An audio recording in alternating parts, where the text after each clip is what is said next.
Hello everybody, welcome to News Without Borders. Just me today, and we'll talk to you today about the EU. I know this is a topic that perhaps is not so relevant today given that we're leaving the EU apparently. But I thought it was interesting to set the record straight in a sense, and to perhaps come to terms with the fact that there are problems with the EU. Like, whether you're on the left or the right, that's true. There are huge, huge problems with the EU. But I feel that most people in the country aren't really too aware of what exactly those problems are, and in fact, the reason why, for many people anyway, the reason why many people voted Leave were actually for the wrong reasons, or actually for reasons that are not too severe, for problems that are not too severe.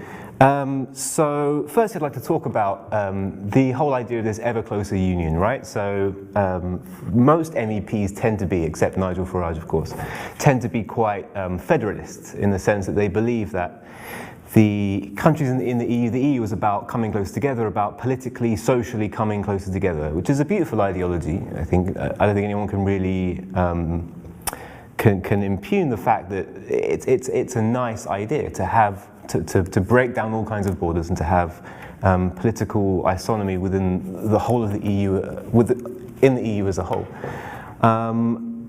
For example, Guy Verhofstadt, who is the leader of ALDE, one of the biggest, I think the biggest actually, parties in the European Parliament, is a big federalist, and he's always talking about the anathema to Remainers, which is the idea that we should have an EU army and there should be an ever closer union. But the problem with this, and the problem with this in general in democracies, is that people don't really want that yet. I mean, this is the kind of thing that needs to come over a period of time. And there are programs like the Erasmus, which many people will know about, which does kind of have that effect. It does bring people from all over Europe together. It does create this sense of European identity. But that's definitely not the case for most people, and this bears out in the statistics. So for example, a 2013 barometer report, Eurobarometer report, says that most people in the EU don't believe their voice is being heard, and this is especially true in the UK. People don't really feel like they have any engagement with European politics. They don't really have any say or any leverage over the kind of laws that are made and the kind of legislation that's created in Parliament and in the Commission, European Commission. And also, turnouts have been incredibly low. As of 2015, sorry, I think about 43% only turned out for the member of European Parliament elections. This was the elections, of course, when Nigel Farage did come to represent us. And in the UK, that's a lot lower. It's about 36%. Okay, so now it's kind of worth talking about the failures of the EU in terms of policies that have been enacted, or in terms of ideologies really that's been represented. So one thing you might hear peddled a lot is related to growth, right? About the fact that in the EU there are certain countries that haven't grown, certain countries that have.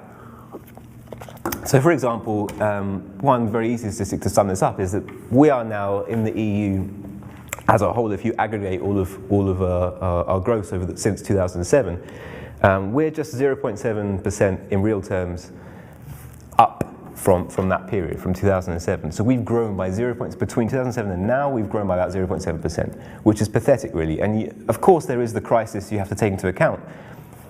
But if you compare that to America, for example, they've managed to grow by 9% in real terms. And the developing world in general has done a lot better than us.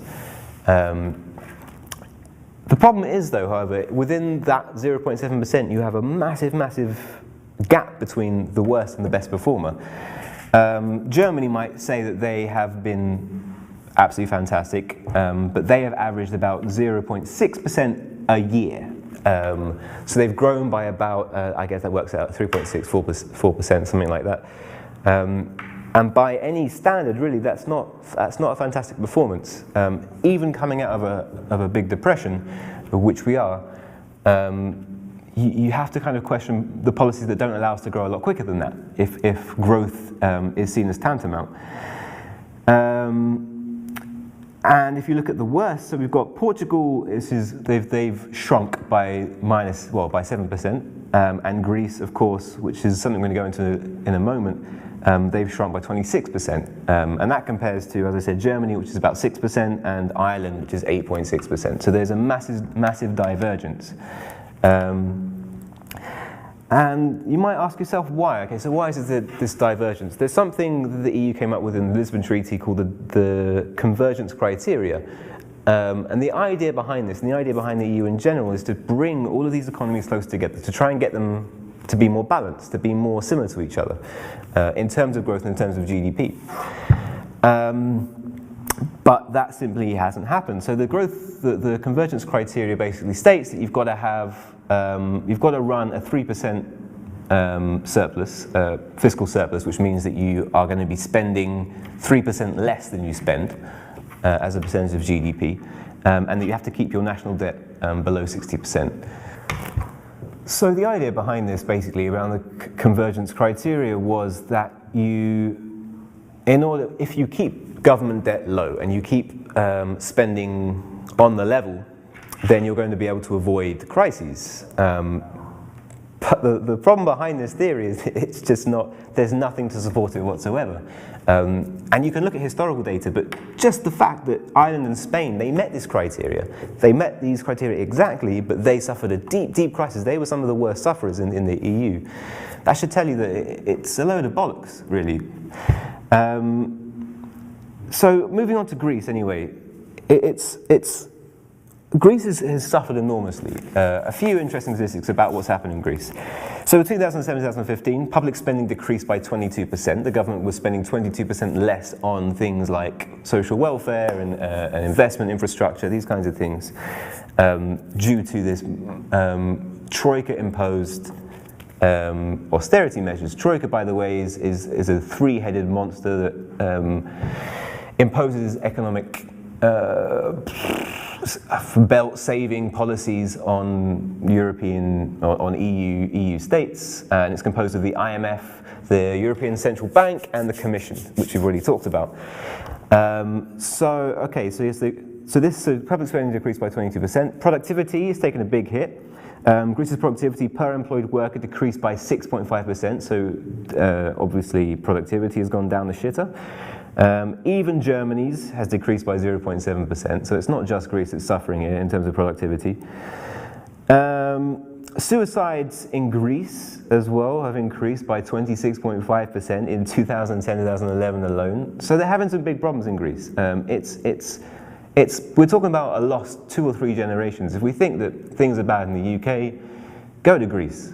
It's a state there, it's an absolute state, and quite honestly, they have been put in this state because of the EU. It's the Troika and the EU's fault that this has happened. So one aspect of the Troika-led austerity measures is mass privatization. This is something that the IMF have been doing for a long time. For example, in East Asia, during the East Asia crisis in the late 90s, and also in South America before that.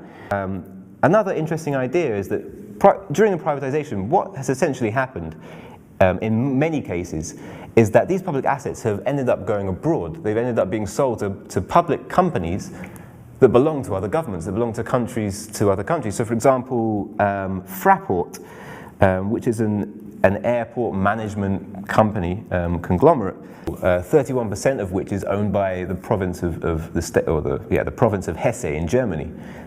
So this is a company, 31%, which is a nearly majority share in this case, is owned by a municipality in Germany. So the money that is being spent in that airport is getting shipped straight off abroad.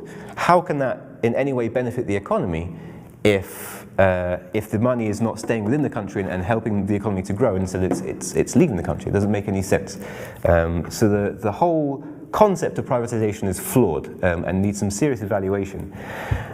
In other areas, okay, so there's been 5 bailouts since 2000. I think it was 2011. The first bailout was on Greece.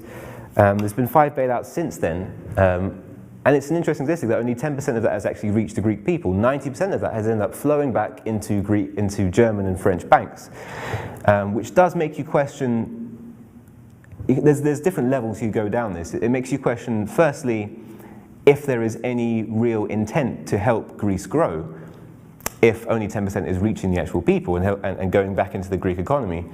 But you could take that one step further and think that if that's true, then was the real intention of the bailout just to bail out the Central European, the core members' banks?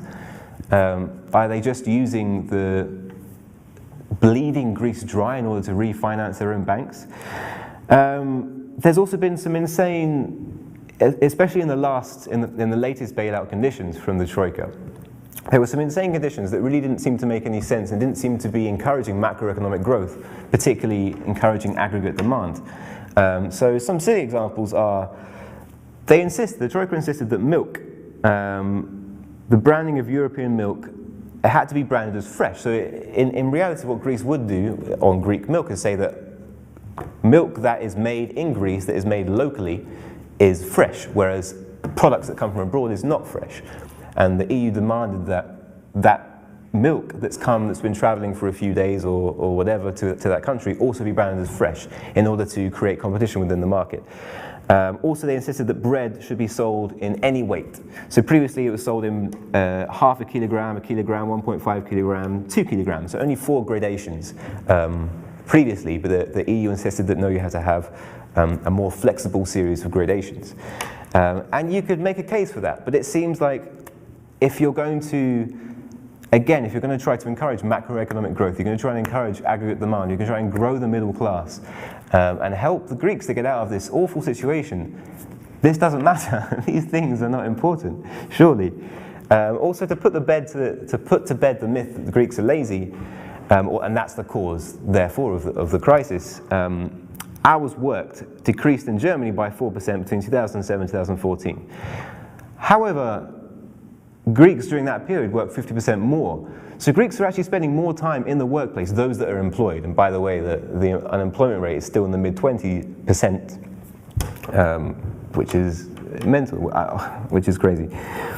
And it just seems like they've got their priorities all wrong. In addition to that, I should mention that a lot of these facts are taken from Joseph Stiglitz's recent book about the euro. So he gets the credit for all of this.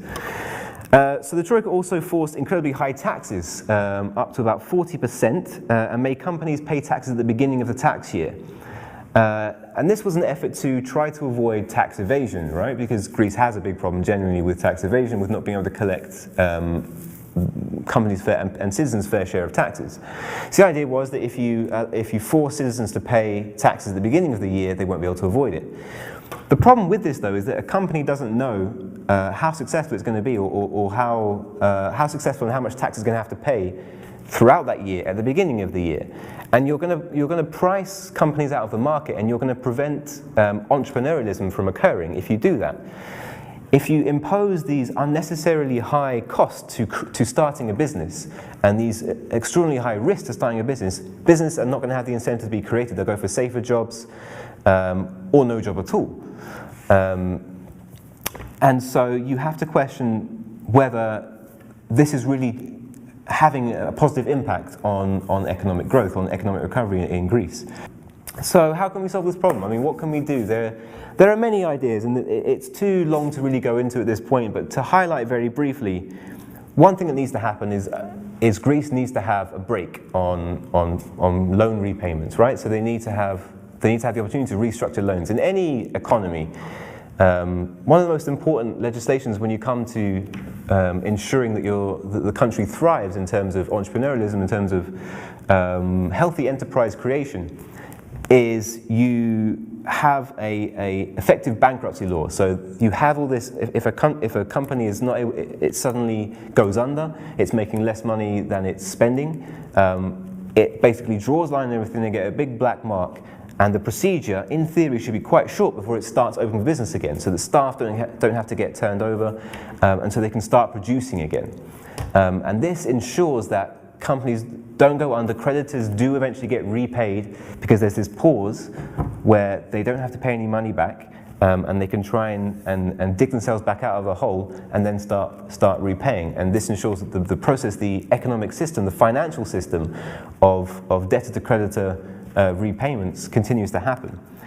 However, the EU has insisted that Greece keep repaying their creditors, right? There's been no real attempt to get them out of this debt in terms of restructuring. One potential restructuring option could be, for example, to issue government bonds on the basis that they're connected to GDP growth or the fluctuations in GDP. So basically, returns will depend on if the country grows much more quickly, returns will be a lot higher, and risk will also be higher. But if GDP shrinks or doesn't increase quite as quickly, then the risk will be lower and returns will be lower. This will encourage much more funds to be pumped into the economy, and if more funds are pumped into the economy, investment can happen, especially investments in small and medium-sized enterprises. Jobs can be created. People can start spending money again because they'll have more money. Wages will increase. Aggregate demand will increase, and these are all signs of a healthy economy. So it's forcing a way for investment to happen, either by, as I said, by encouraging investment from abroad, by having this bond scheme. Alternatively, you could suspend briefly the convergence criteria and allow Greece to spend a bit more money to invest in, for example, solar and wind energy, which is one sector they could potentially thrive in if they had money to invest in this area. So finally, let's move on to structural problems within the EU. So another problem with the EU, another structural issue, is the idea of trade surpluses. So written within the EU constitution, I've forgotten exactly how much, but they state that you should have a primary trade surplus, which basically means that you export more than you import. The logic behind that being that when you export, you receive money. If you import, you spend money, and if you spend less than you receive, then you're going to be quids in. And that's true of any country, obviously. The problem with that is that trade is kind of a zero-sum game in the sense that all around the world, it's always going to balance out to zero. So if China are exporting X products to America, and America are exporting X products to this country, there's only going to be a certain amount of products and services that are shifting from country to country. And where they go is kind of irrelevant. The point is that these set sum of products are going to be distributed in some way, and they all balance out. It all balances out. Everything is zero at the end of the day. Some countries end up producing more than others, and other countries have to import more, and that's why you have these trade surplus and deficit ideas. But the idea that you could write this into a constitution, that you could have, that the EU could find some kind of sense in trying to get everybody to run a trade surplus is illogical, purely because it's impossible, right? You cannot have, because it all has to balance to zero, there's always going to be some countries that are going to import more than export, and vice versa. For example, Germany have an incredibly high trade surplus, so they're exporting an incredible amount, and that's one of the reasons why they're one of the more successful economies within the EU, because they have this huge trade surplus. In the UK, for example, we have quite the opposite effect. We have the lowest in the EU, or the largest, I should say, trade deficit. So this is one structural problem, is that they're encouraging everybody to try and bring that back to zero or bring that above zero, but there's no thinking about how to achieve that.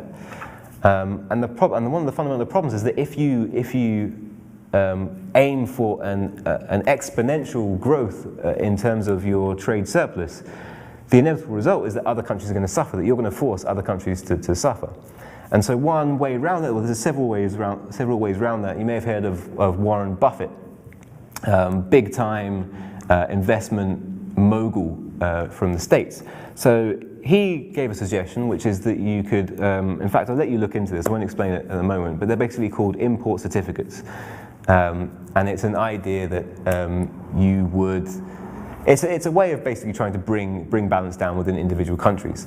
Another way you could do it is by taxing those countries that are running a surplus. So if they're running an extortion surplus where it's often in excess of 100% of GDP, there should be a tax. There should be a punishment imposed on that in order to bring everyone back down to zero, to make it a fair playing game. If indeed If indeed your goal is to bring countries together, is to create this convergence. If we're talking about mercantilism though, the economic policy of pre-late 1800s, and you're talking about every country dog eat dog, just trying to widen to expand their own coffers. If that's the case, if you are going for a mercantilist way, then that's fine, then run a trade surplus. But if you're talking about parity and trying to bring about parity, then there needs to be some kind of commitment to bringing that trade surplus down, to bringing every country closer to zero, or closer to the balance. Finally, it's worth mentioning the budget. So the EU budget is only 1% of GDP. They spend an insanely small amount, and this is tied to the whole austerity and neoliberal idea as well. They refuse to spend very much money, to invest very much money, I should say, rather than spend. So the Commission is largely responsible for finding projects around the EU, around European countries, in particular in the periphery countries, those that are developing countries, we could say, or developing economies, and to find projects that might boost somehow their productivity or economic growth in that country. But given the fact that the EU's budget is only 1%, you're talking about a very limited capacity to actually achieve that. And in fact, you could talk about the process of determining which projects should be invested in or which places should be invested in. That's a very opaque process as well and very flawed. But it's also worth mentioning that of that 1%, 40% goes into, what do they call it, distortionary agriculture, which are mostly large agribusiness. So 40% of that tiny proportion of money that is spent by the EU goes into agriculture, the agricultural industry. You can make of that what you like. To me, it seems ludicrous that there are so many industries that we're trying to transition, all of us, at least in the core countries, are trying to develop into information economies, and yet we're investing 40% of 1% of this budget in agriculture.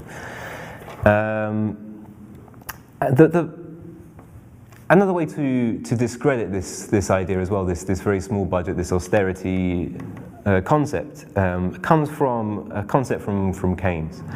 So Keynes came up with this principle called the paradox of thrift. And he basically said that if savings exceed investment, incomes decrease. Right? So that means that basically if you save more than you spend, your incomes in that country, or the output in terms of the economic output, is going to decrease. You're going to make less money as a country, because if you're able to spend money, if you pump money into infrastructure, pump money into R&D, into entrepreneurial business, into renewable energy, these kinds of things. If you're able to pump money into that, these industries grow. You're able to export more products. You're able to create an internal economy, internally functioning economy.